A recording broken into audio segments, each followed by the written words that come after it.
Carrie in Orange County, Colorado. You wanted to talk about Rachel Dolezal. Hey, Carrie. How you doing, Tom? Hey, how you doing? Good. How are you? Hey, I'm doing excellent. Okay, so I wanted to, you brought up something with regards to her position on black versus African American. Right, black being cultural, African American being genetic, essentially, is what she seems to be saying.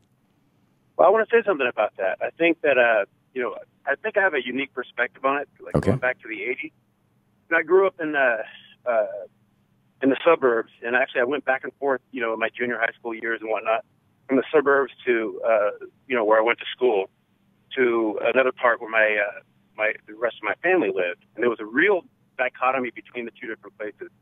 So I grew up in a place where, culturally everybody behaved a certain way. So I'd go back to the inner city, and people would say, "Wow, you're trying to be white," for example. Go back to the other place, and people say you're trying to be this or that. Right. I guess the point I think that people should probably think about is that black or white, I think, in my opinion, after seeing it for a lot of years, is probably more cultural than it is anything else. Because people, there's just, when you live in a certain place, you live in Australia, that's how you're going to speak. You're not going to try to be Australian. That's just, you're in Rome and you do as the Romans do. Yeah. So I think it's far more of her identifying with just the cultural aspect of the way she lives her everyday life and what she identifies with. So would you say of yourself? I'm assuming that you're a person who, if somebody just saw you on the street, would say, "This guy's a black guy," right? Yeah. Okay. So, and yet you're speaking in what some might describe as white English, and I realize this is really, really a touchy area. What?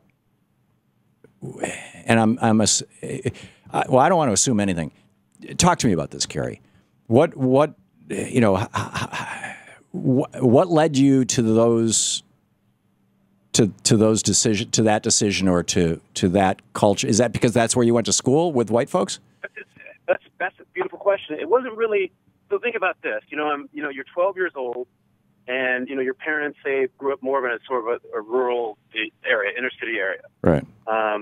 They're it's in the 70s. They say, okay, I want my kids to maybe I want them to go to college and do some different things. So they branch out, they go do some different things. And it wasn't a decision. You're going to school and everybody's talking like I'm talking now. Right. So you're not gonna. You're just sort of trying to fit in, right? You're just going to be like the other guy. If you're trying to do some other thing, I mean, kids that go to junior high school are trying to fit in and trying to be like the other kids. Right. If you don't, we know what happens, right? Right. Well, one of the things I noticed with a black friend of mine is that when he's around white folks, he talks like you're talking to me right now. But if we're walking down the street, we run into some black folks, suddenly he's talking differently. And it's almost like he's bicultural. Well, I mean, that's what it is. I mean, so as you're going along, that's what I think is really great about the debate that she's bringing up, which is that, we get caught up in all these monikers and labels. So we say there's the race for this and a race for that. My kids, for example, are part African-American, part German, part Norwegian, and everything else. So what happens? So when you look at those kids and you say you're this or you're that, I mean, the reality of that is, if you move forward, 50 years, do we put a new moniker on that? Right. I mean, do we start to think that the race is just the human race? I mean, at what point do we start to not, get caught up in these old norms that are created by some of the things you talk about, institutional norms that separate people, two-fifths of this or, whatever the case may be. When do we start saying that people would... Go ahead.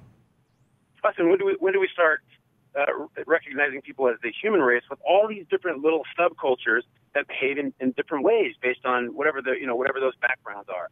I live in Orange County. There's communities.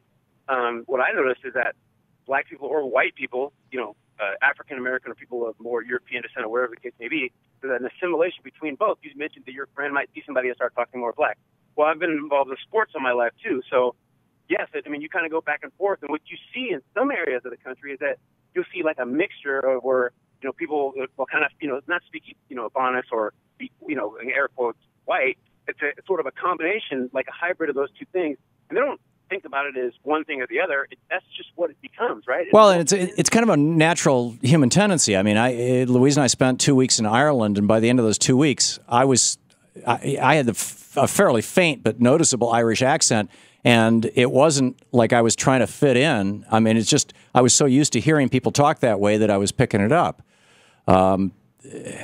just a little bit. But I mean, it's kind of cultural immersion. Sure, and that's what happens. I mean, that's really what happens, because you can break down how people say, pool or school or, all these different things. And when you're around it, it's almost like, for a comfort level, sometimes, if you're better at assimilating, you might kind of throughout my life, I might assimilate and change my language a little bit to make somebody else feel more comfortable. Right. Because I've been in a situation where people, I'm talking to them and they speak more kind of an Ebonic thing, or I have family members that do that.